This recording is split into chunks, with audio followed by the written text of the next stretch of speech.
গেল, তুই যে উপরতে নিচেতে ডাইনেতে বামেতে কোন দিক দিয়ে আবিষ্কার হস ঠিক নাই।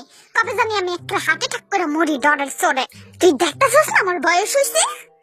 কেন কইছা তুমি এখনো জোয়ান আছো মা? হ্যাঁ থ্যাংক ইউ।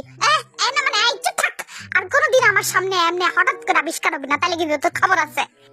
আচ্ছা এবার আমার কথাটা হলো। হুনতাছি ক। ওই যে আমি আছি না, রাস্তা দিয়া যাইতাছিলাম না, আর অনেকগুলা মাইয়ারা আছে না, আমারে খালি ঢিল মারে। তোরে মাইয়ারা ঢিল মারবো কে? তুমি বুঝো না, তোমার ছেলে অনেক বেশি হ্যান্ডসাম। আইছে যেই না চেহারা আবার নাম রাখছে পেয়ারা। আমি কিন্তু সুন্দর আছি, খালি একটু চাইয়া দেখো। ঘোড়ার ডিম আনছস, বান্দরের মতো চেহারা তোর। তোরটা তো কুকি বেশি সুন্দর, কই ওরে তো ঢিল মারে না মাইয়ারা। মারে মারে, ওরে জিগাও তুমি। আই কুকি তোর মাইয়ারা ঢিল মারে?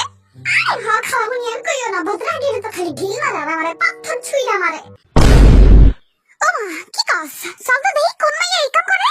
ওই তোরা কয়টা বুইড়া বুইড়া পাথর আর কয়টা ঢিল আর ওই পোলা গুলো আইলে মা। আই মে তুমি আমার পোলা গোপে ঢিল মারো কেন? হ্যাঁ মারুম না, আপনি পোলারা তো সুন্দর কেন? রাস্তায় নামলে খালি দেখতেই মন চায়। মা দেখছো দেখছো আমার কিন্তু সুন্দর হয়েছে। আই তো থাক গরু। এই যে শুনেন শাশুড়ি আম্মা, ওরে কিন্তু আপনি বকবেন না, ও কিন্তু আমার জামাই লাগে বুঝছেন।